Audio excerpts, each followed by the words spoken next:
आप आओ, आप आओ, आ जाओ एक बार।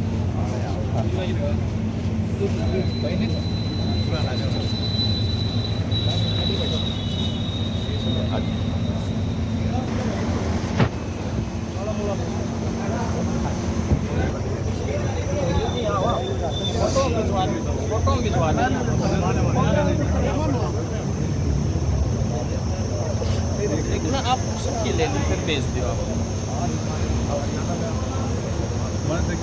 कोई नहीं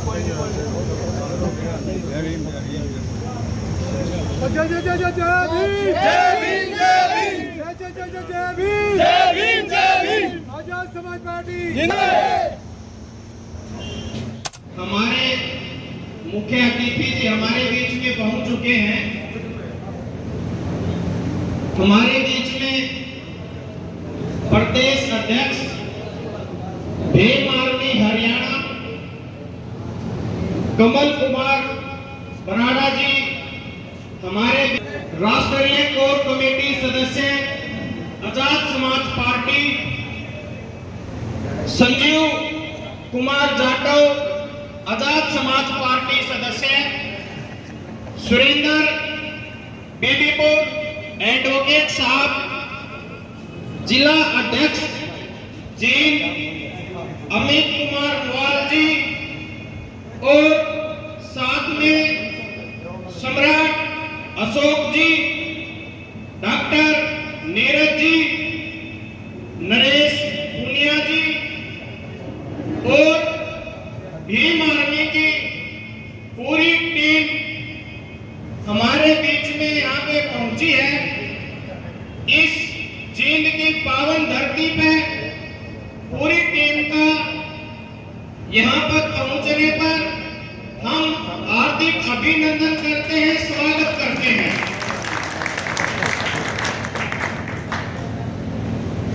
ये जो टीम हमारे बीच में पहुंची है,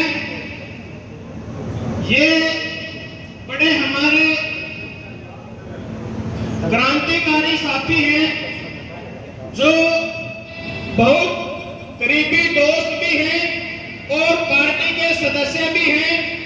जिस टाइम पे एक यूपी के अंदर एट्रोसिटी हुई थी, जिसमें भाई चंद्रशेखर का एक बहुत बड़ा रोल था, जिसमें सरकार ने भाई साहब किया था और पुलिस को सरकार के सख्त आदेश थे कि चंद्रशेखर रावण को तुरंत सलाखों के पीछे पहुंचा दो। मगर जिसकी समस्या तक हम अपने लोगों को आगे नहीं पहुंचाएंगे, आपकी समस्या का हल होने वाला नहीं है।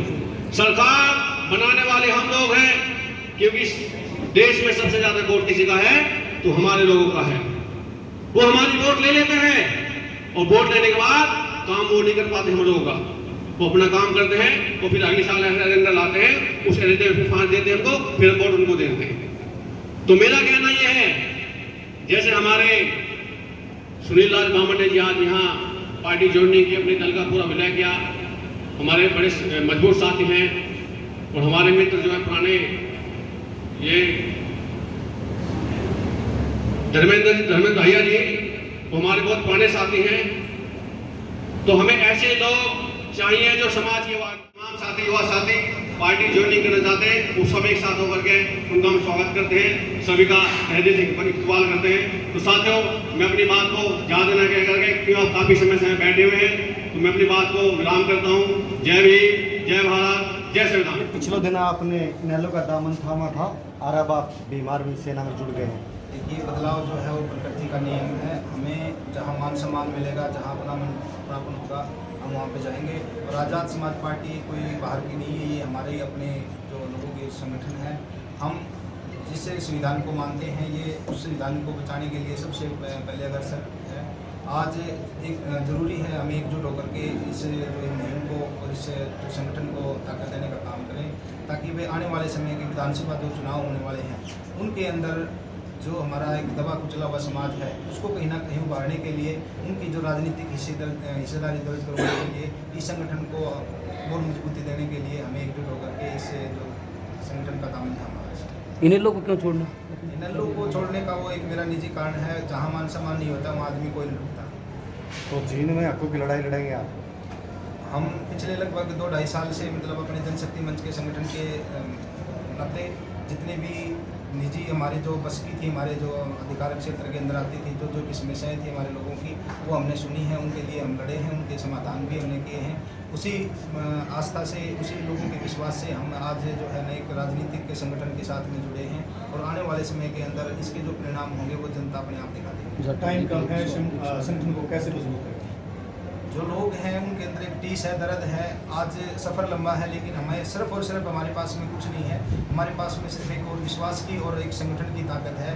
और ये ताकत आने वाले समय के अंदर हम जल्द से जल्द मतलब जो हमारा सफ़र है थोड़ा और स्पीड से आगे भागेंगे, लेकिन इस सफ़र को हम कुछ ही समय के अंदर मतलब कवर कर लेंगे, ऐसी कोई बात नहीं। भाजपा का मौजूदा विधायक है डॉक्टर कृष्ण मिड्डा, उसको किस तरीके से चुनौती दे पाएंगे? डॉक्टर कृष्ण मिड्डा के जो जुमले थे वो ख़त्म हो चुके हैं। ना तो उनका 20 साल से अभी तक बागड़ा का पानी आया है, ना यहाँ की जो सड़कें हैं वो दादा ले पोता वाली बनी है, ना जो उनकी मतलब जो सीवरेज व्यवस्था थी वो आज तक सुचारू रूप से चालू हुई है, ना जो पानी की व्यवस्था थी वो चालू हुई है। और जो यहाँ के स्कूलों की और जो यहाँ की स्थानीय जो गलियों की समस्या, स्ट्रीट लाइटों की समस्या है, यहाँ के जो लोगों के थैले जो हाथों में ले घूम रहे हैं वो छूटे हैं। ये जो मिड्डा का कार्यकाल था वो जा चुका है। अब जो है ना विधायक का बेटा विधायक नहीं बनेगा, जनता आज अपना प्रतिनिधि खुद चुनेगी। ये हमारे जो प्रदेश की कार्यकारिणी है वो उस पर जानकारी उन्हें वो देगी, क्योंकि वही तैयारी कर रहे हैं। तो लगभग हो सकता है ज़्यादा सारी सीटों में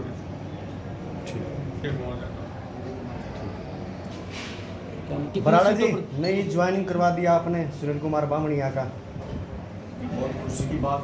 और जींद में आज हमारे साथी सुनील बामणिया जी ने अपनी जो पुरानी पार्टी अपना दल छोड़कर आज़ाद समाज पार्टी ज्वाइन की, इनका आज़ाद समाज पार्टी में स्वागत है। और हम इनसे उम्मीद करेंगे कि आज़ाद समाज पार्टी आज़ाद विचारों की पार्टी है और अपने आज़ाद विचारों से इस लड़ाई को हर गरीब, मजदूर, किसान, हर शोषित वर्ग की आवाज़ उठाने में अपना भागीदारी निभाएंगे। तो प्रदेश में किस तरह की जिम्मेवारी दी गई है? नया क्या करेंगे? जो विधानसभा का चुनाव है, किन मुद्दों को लेकर आप लड़ाई लड़ेंगे? विधानसभा में जो कि हरियाणा का सबसे बड़ा मुद्दा है वो कर्मचारी की पुरानी पेंशन बहाली है, ओपीएस। यदि हरियाणा की जनता आज़ाद समाज पार्टी को मौका देती है तो पहली कलम में हम जो कर्मचारी हैं ओपीएस का जो मामला है उसको पहली कलम में क्लियर करें, जो सबसे बड़ा मामला है। कितनी सीटों पर चुनाव लड़ेंगे हरियाणा में? कितनी सीटों पर तैयारियां? हम पूरी 90 सीटों पर चुनाव लड़ेंगे। पूरी 90 सीटें हैं, पूरी 90 सीटों पर हम हुंकार भरेंगे। और जिनमें से कुछ सीटें ऐसी हैं जहां से हम, जैसे माननीय चंद्रशेखर आजाद जी ने गीरा से जीत कर आए हैं, और हरियाणा में भी एक बहुत मजबूती से जो है हम रिजल्ट देने के लिए तैयार हैं। जींद जिले की कार्यकारिणी कब तक गठित होगी? जींद जिला की कार्यकारिणी हो सकता है संडे को, इस एतवार को से कार्यकारिणी गठित है, सिर्फ उसको लेटर पैड पे जारी करना, बाकी सब किया हुआ। धन्यवाद। बेरोजगारी इतनी है कि यहाँ के जो युवा है वो फॉरेन में जाकर रहने के लिए मजबूर हो गए हैं, छोटी छोटी कंट्रियों में, क्योंकि यहाँ बेरोजगारी, शिक्षा दर, चिकित्सा सब जीरो है। ये जो खोखली राजनीति जो बीजेपी की सरकार कर रही थी या कांग्रेस ने अभी तक की है या इनेलो ने की है, ये खोखली राजनीति अब वो नहीं चलेगी हरियाणा में। हरियाणा की जनता समझदार हो चुकी है, हरियाणा का वोटर ताकतवर हो चुका है। अब वो वोट की चोट से इन आने वाले चुनाव में जवाब देगा कि अब ये तानाशाही नहीं चलेगी, अब देश में आजाद समाज पार्टी और भाईचारे की सरकार चलेगी। हरियाणा के मुख्यमंत्री नायब सिंह सैनी ने चुनाव से पहले ही अपना पिटारा खोल दिया है।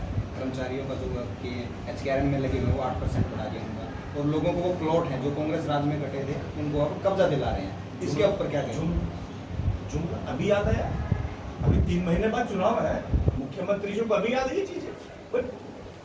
10 साल निकाल दिए, 10 साल से कभी पहले खट्टर जी थे, अब नायब सैनी जी हैं, मेरे अम्बाला से है, मेरे पड़ोस में रहते हैं।